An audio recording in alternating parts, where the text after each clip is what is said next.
Boa noite a todos. Com muita alegria estamos aqui mais uma vez reunidos juntos como uma família, discípulos de Cristo Jesus, para aprendermos mais da palavra de Deus e estarmos em comunhão uns para com os outros.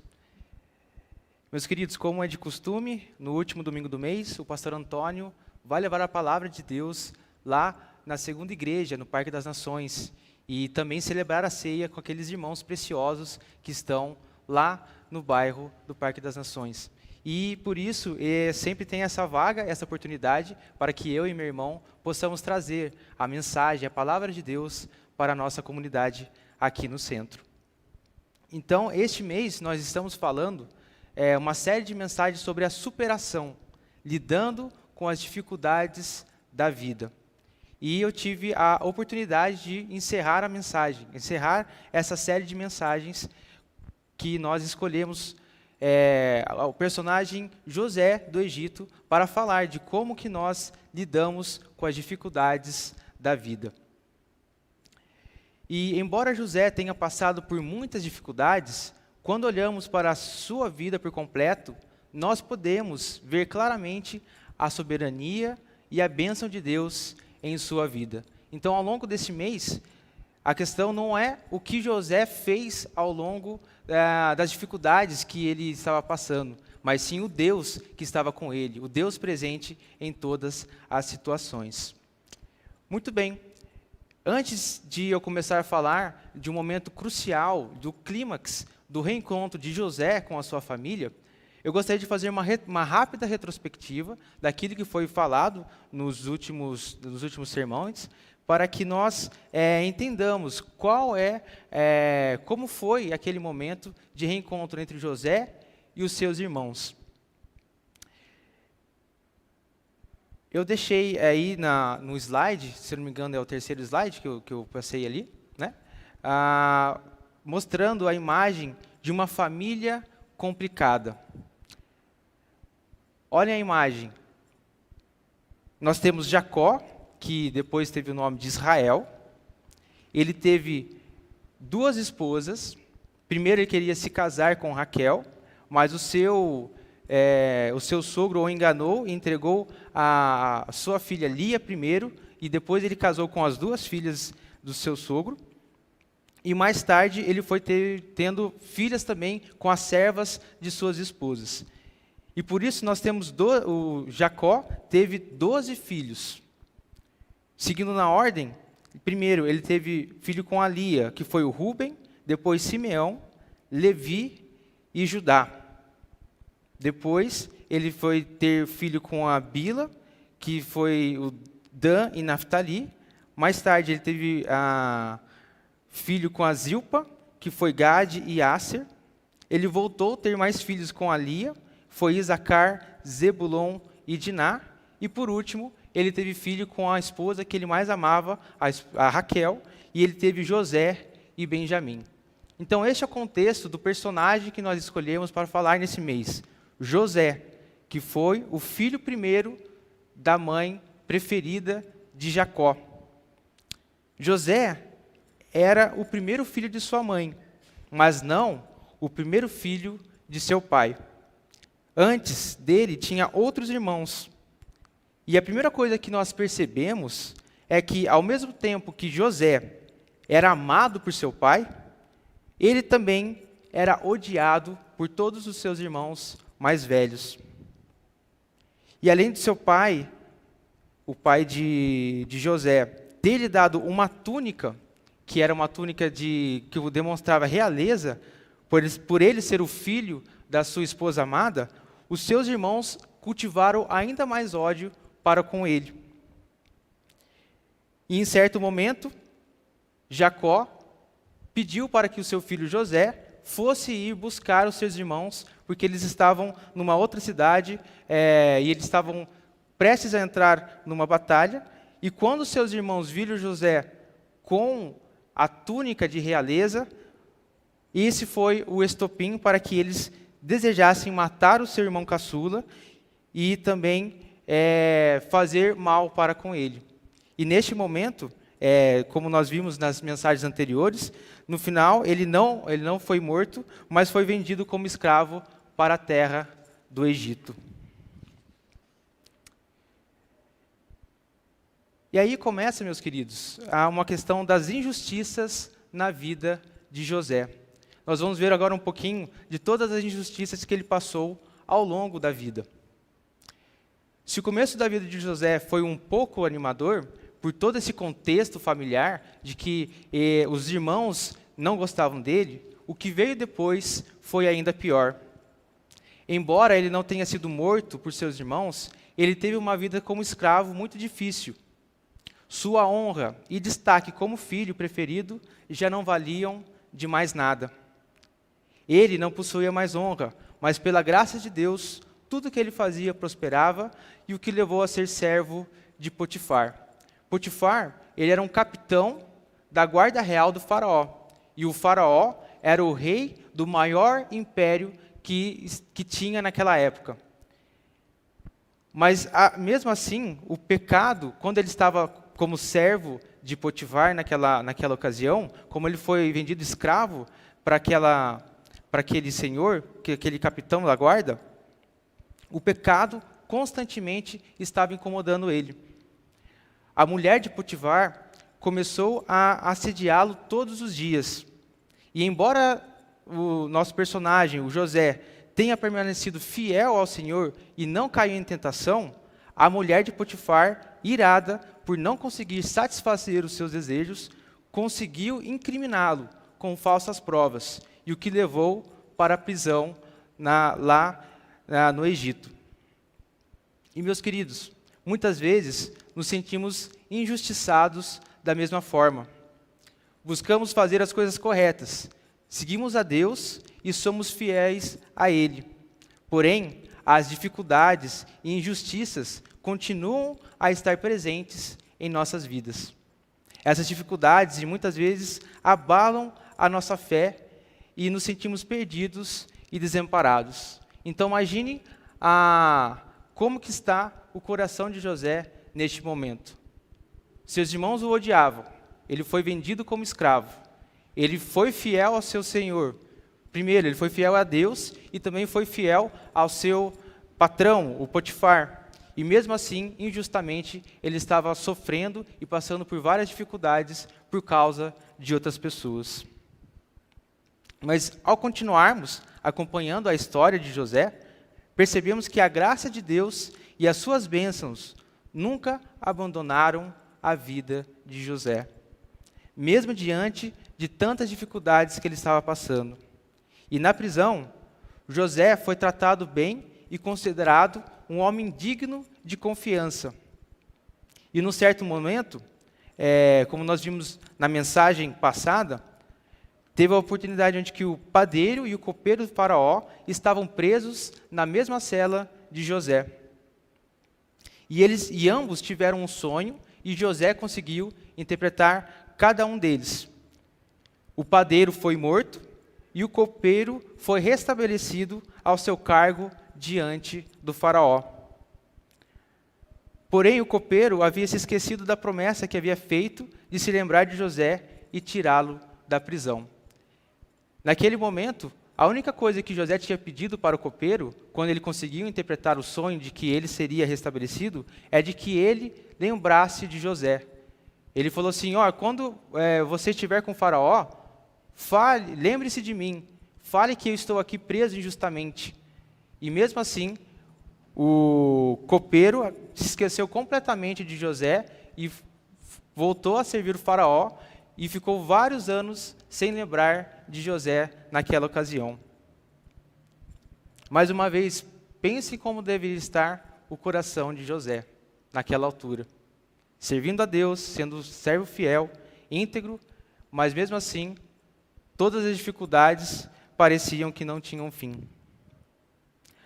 Mas 2 anos depois, quando o faraó teve um sonho que o incomodava constantemente e ninguém conseguia decifrá-lo, aí sim o copeiro se lembrou de José e o trouxe na presença de Faraó.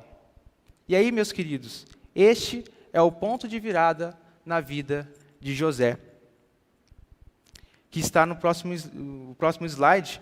Eu coloquei a imagem do sonho que o faraó teve a imagem do sonho, que ele ficou muito incomodado e ninguém de todo o Egito conseguia decifrar o que aquele sonho queria dizer. E quando nós lemos a Bíblia, no capítulo 41 de Gênesis, mostra esse relato dos sonhos.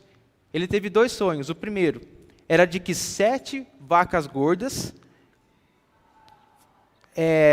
eram comidas por 7 vacas magras. Aí ele acordou assustado, querendo entender o que aquele sonho significava, e logo depois ele voltou a pegar no sono e sonhou mais uma vez, onde 7 espigas de trigo boas eram comidas por 7 espigas de trigo ruim. E nós vemos que José, quando ele foi apresentado para o rei, para o faraó, ele conseguiu interpretar, e este é o significado do sonho.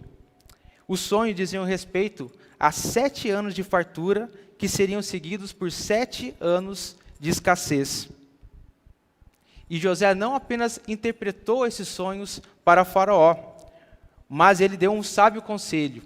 Ele pediu para que o Faraó fizesse reservas de alimentos, para que o seu povo não sofresse com a fome que iria acontecer nos anos seguintes. E por causa dessa sabedoria, de poder ter conseguido interpretar os sonhos e também dar esse bom conselho de administração, o faraó gostou tanto de José que colocou ele como grande príncipe e o administrador de toda a terra do Egito. Mas, meus queridos, tudo isso aconteceu pois Deus estava interessado em preservar um pequeno clã que morava na terra de Canaã. E esse clã era a família de José. Esse clã era Israel, o povo na qual o Messias viria muitos anos mais tarde.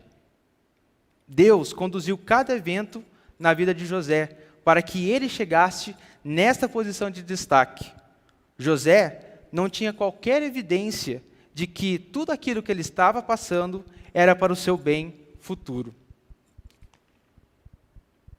E assim como a paciência, a fidelidade e a fé foram necessários para que José superasse todas as dificuldades da vida, essas características continuam necessárias para todo o povo de Deus ao longo da história.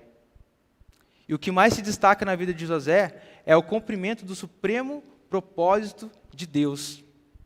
Tudo o que aconteceu em sua vida estava de acordo com a vontade de Deus para o benefício do seu próprio povo.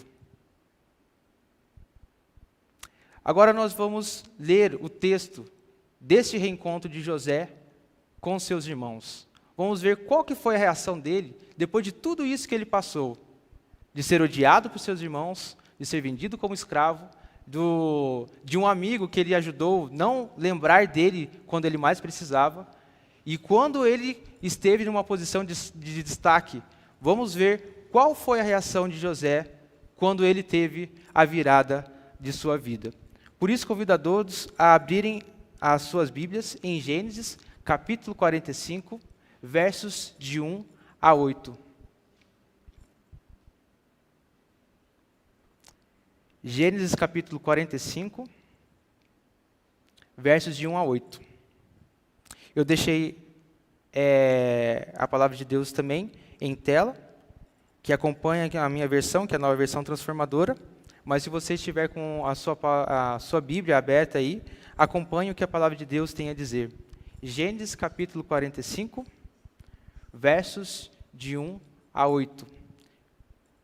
Diz assim a palavra de Deus: José não conseguiu mais se conter. Havia muita gente na sala, e ele disse a seus assistentes: saiam todos daqui.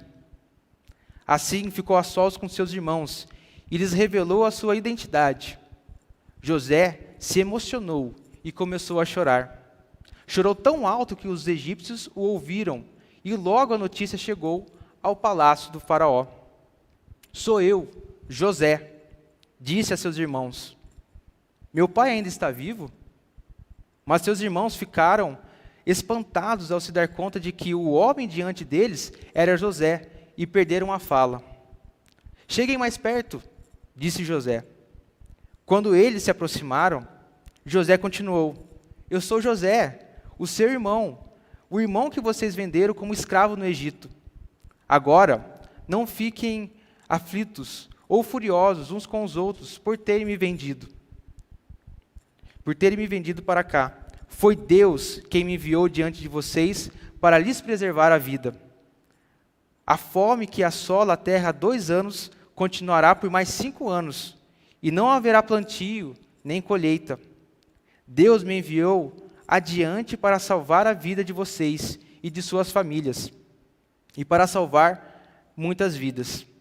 Portanto, foi Deus quem me mandou para cá, e não vocês. E foi Ele quem me fez conselheiro do faraó, administrador de tudo que o seu palácio e governador do Egito, de todo o Egito.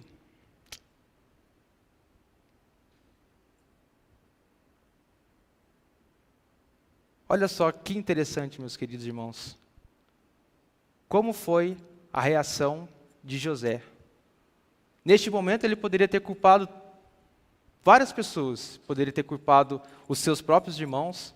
Ele poderia ter culpado a esposa de Potifar, que ficava no pé dele. Ele poderia ter culpado Deus por tudo aquilo que ele passou. Mas ele não culpou a Deus. Ele percebeu que toda a sua história de vida, Deus estava com ele. Deus estava conduzindo a sua história para um bem maior. E assim, ele era grato pela presença de Deus em sua vida. Então, tudo o que aconteceu na vida de José estava de acordo com a vontade de Deus, para o benefício do seu próprio povo. E ele sabia muito bem disso, tanto que ele declarou para os seus irmãos no verso 5, que não era culpa deles, mas sim a vontade de Deus que os tinha conduzido até ali. E esse entendimento é fantástico, e mostra como ele compreendeu a bondade e a misericórdia do Senhor. De algum modo misterioso, sem ser o autor dos pecados de seu irmão, o próprio Deus havia enviado José ao Egito para que no futuro ele pudesse ajudar a sua família e possibilitar que a descendência prometida traria o Messias ao mundo, o Messias, aquele que seria o Salvador de toda a terra. Deus conduz a história do seu povo para a salvação de Cristo Jesus.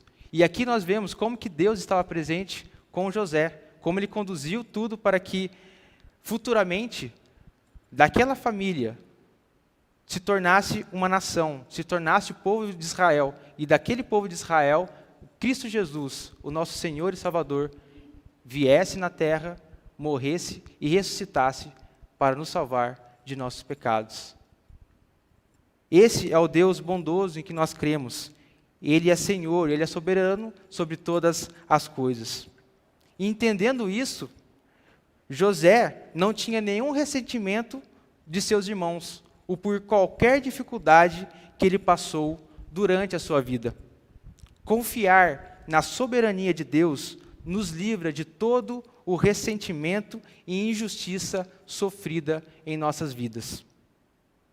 E isso nos enche da verdadeira paz do Senhor. E agora vamos ver como que Jesus, o que Jesus falou sobre os sofrimentos, o que Jesus deixou para nós. E nós podemos fazer alguns paralelos entre Jesus e José, por aquilo que Jesus passou e aquilo que José passou também em sua época. Jesus, podemos ver que esse entendimento na vida de Jesus, ele tinha pleno conhecimento de que sua missão neste mundo seria dolorosa, mas que era para o supremo propósito de Deus. No próximo slide eu deixei o texto de Lucas 9, capítulo 9, versos 22 a 24. Diz assim a palavra de Deus, onde Jesus estava falando para os seus discípulos: é necessário que o Filho do Homem sofra muitas coisas. Disse: ele será rejeitado pelos líderes do povo, pelos principais sacerdotes e pelos mestres da lei. Será morto, mas no terceiro dia ressuscitará. Disse ele à multidão: Se alguém quer ser meu seguidor, negue-se a si mesmo. Tome diariamente sua cruz e siga-me. Se tentar se apegar à sua vida, a perderá. Mas se abrir mão de sua vida por minha causa, a salvará. Meus queridos, Jesus também foi amado por seu Pai e odiado pelos seus irmãos, que no caso era a nação de Israel, os líderes judeus daquela época. Jesus também foi preso injustamente e sofreu sem merecer. Jesus sabia que na sua morte traria vida para todo o seu povo. Através das dificuldades de Jesus, ele sabia que muitos viriam à salvação. Devemos ter o bom ânimo, pois Jesus venceu o mundo.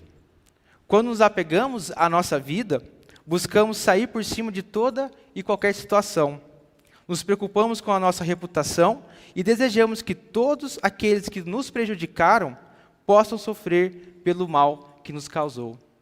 Infelizmente, essas são as consequências do pecado em nossas vidas.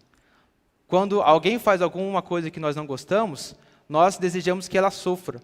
Nós desejamos ser justiceiros. Nós desejamos que as outras pessoas sofram por tudo aquilo que nós passamos de ruim nessa vida. Mas Jesus ensina totalmente o oposto.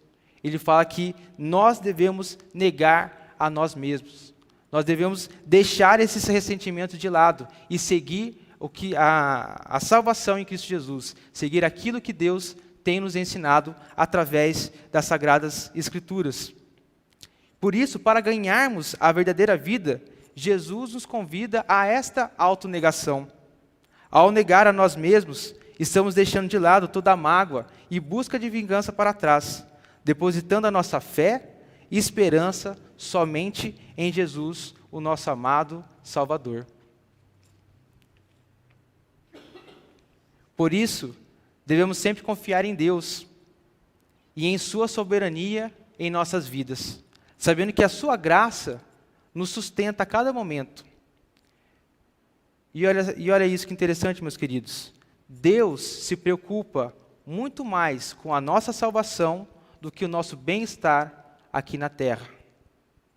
Deus se preocupa muito mais com a nossa salvação do que o nosso bem-estar aqui na terra. Ele se preocupa aonde nós iremos passar a eternidade. E Ele quer que nós passemos a eternidade juntamente com Ele no céu. Quando nós passarmos pelas dificuldades dessa vida, que nós possamos enxergar Deus presente a cada momento. O Senhor usa as nossas vidas para abençoar a vida de outros com o nosso testemunho e a proclamação do Evangelho para todo o mundo. Meus queridos, eu gostaria de chamar a equipe de louvor aqui na frente. Já estou encerrando a mensagem de hoje. E eu gostaria de falar o exemplo de uma missionária, Ellen Roosevelt. Ela foi uma médica, missionária e serva fiel a Deus. Eu estava assistindo uma das palestras do pastor Ronaldo Lidório. Ele é um pastor, na qual ele estava dando uma série de cursos, na qual eu tive a oportunidade de ver a mensagem dele, e ele contou a história dessa incrível mulher que percebeu que, por mais que ela estivesse passando por dificuldades, Deus estava presente. Muito bem, a doutora Ellen Roosevelt nasceu em 1925 e morreu recentemente, no ano de 2018. Ela era médica e missionária lá enviada da Inglaterra, que aos 28 anos de idade foi enviada para servir no Congo, lá na África. E quando ela foi enviada, aquele país, o Congo, estava passando por uma terrível guerra civil. Mas ela era uma mulher extremamente capaz. Ela chega solteira a um país e forma uma escola de enfermagem. E ela consegue preparar 100 africanas enfermeiras missionárias por todo o país. ela conseguiu levar uma boa quantia de dinheiro, ela levantou uma boa quantidade de dinheiro e construiu um grande hospital lá no país do Congo, para ajudar as pessoas que estavam passando naquela crise, naquele período de guerra civil. E nesse período, foi um período triste também, por causa que havia uma grande perseguição do Evangelho. Eles perseguiam pastores e perseguiam missionários que estavam lá naquele país para pregar as boas novas. E, infelizmente, um certo dia, um grupo guerrilheiro foi e sequestrou a doutora Ellen.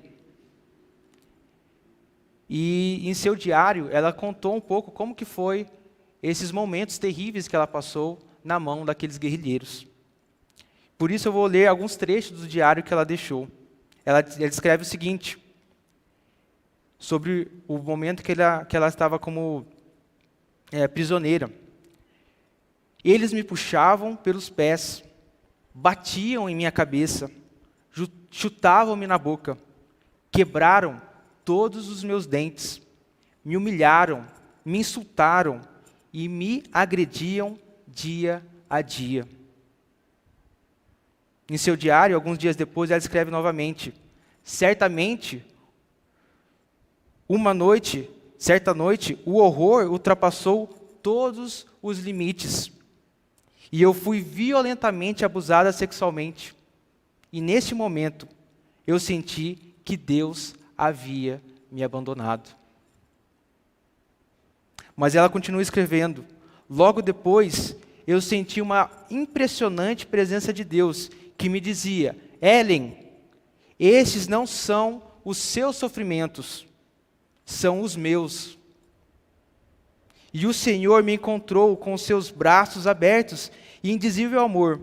Seu conforto foi total, e eu aprendi que o seu amor me era suficiente. Que testemunho, meus queridos. Imagine o horror que ela passou. Mas mesmo no momento mais triste, Deus se apresentou a ela e ela sentiu a presença de Deus em sua vida. Tempos depois, ela foi liberta do cativeiro e foi hospitalizada, com diversos ossos quebrados, traumas no coração e na alma. Depois de um ano, ela recebe alta, volta para a agência missionária e dizendo que gostaria de voltar para o campo missionário lá no Congo. E a liderança fica impressionada, mas diz: não é o momento de você voltar. Agora, a guerra está ainda pior. Neste momento que você quer voltar, a perseguição ao Evangelho está ainda mais forte. Não é o momento de você voltar, você deve ficar e continuar se recuperando. Mas ela insistiu. Mesmo diante dessa situação, ela queria voltar e pediu para que voltasse ao campo. Pois ela sabia que era lá, naquele país, naquele lugar mais terrível de sua vida, que Deus iria usar a sua vida para abençoar mais pessoas naquele triste cenário. Por isso, mais tarde, a missão envia a doutora Ellen novamente. E quando ela chega lá, o hospital que ela havia fundado foi completamente destruído. Mas agora, ela ora ao Senhor e consegue recursos para construir um hospital ainda maior, com uma estrutura que ela conseguiu também continuar o curso de enfermagem e também profissionalizar mais médicos para ajudar naquela situação. A doutora Ellen permanece naquele país por mais 30 anos e se torna uma mobilizadora mundial da obra missionária. Antes dela falecer, ela escreve o seguinte, e prestem bem atenção no que ela diz no final de sua vida. Irmãos, você não quer Jesus. Você quer Jesus e mais alguma coisa. Quer Jesus e o respeito. Você quer Jesus e a popularidade. Você quer Jesus e a opinião pública. Você quer Jesus, mas também quer o sucesso e o orgulho. Sim, você não quer Jesus. Você quer Jesus e mais alguma coisa. Não, Você não pode ter isso. Ou você deseja só Jesus, ou perceberá que, na verdade, você não quer Ele.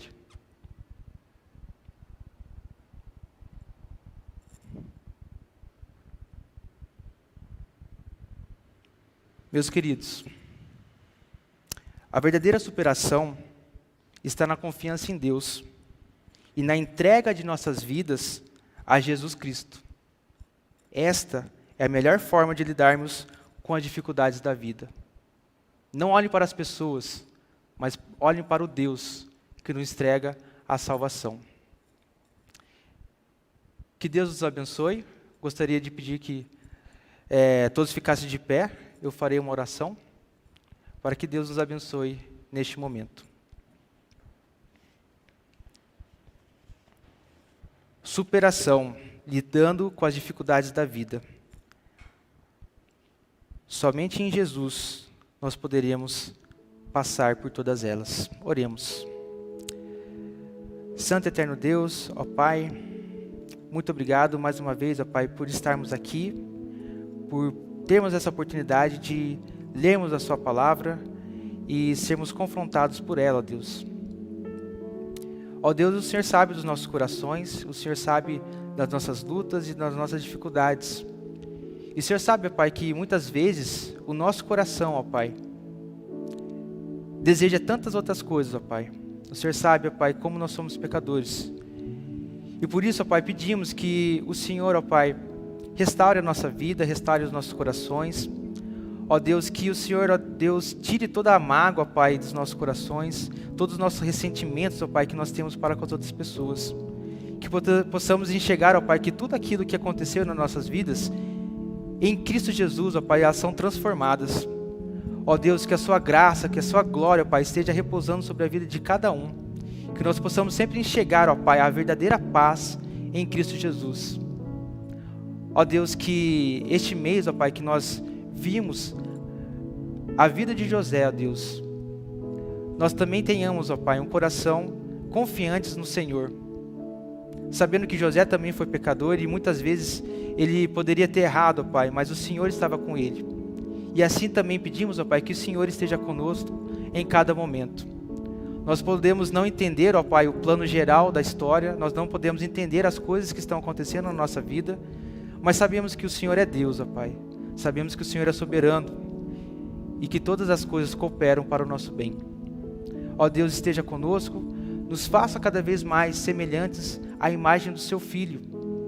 Ó Deus, que nós não fiquemos presos, ó Pai, a esta terra, às coisas deste mundo, mas que possamos sempre buscar, ó Pai, as coisas do alto, as coisas do Senhor. Que possamos sempre, ó Pai, avançar o Seu reino, ó Pai. Possamos sempre proclamar o Seu Evangelho e a salvação de Cristo Jesus para todos aqueles que ainda não o conhecem. Esteja conosco, ó Pai, nos abençoe com a Sua graça, ó Pai. É isso que oramos agradecidos. No nome santo e precioso de Cristo Jesus. Amém e amém. Reinaldo?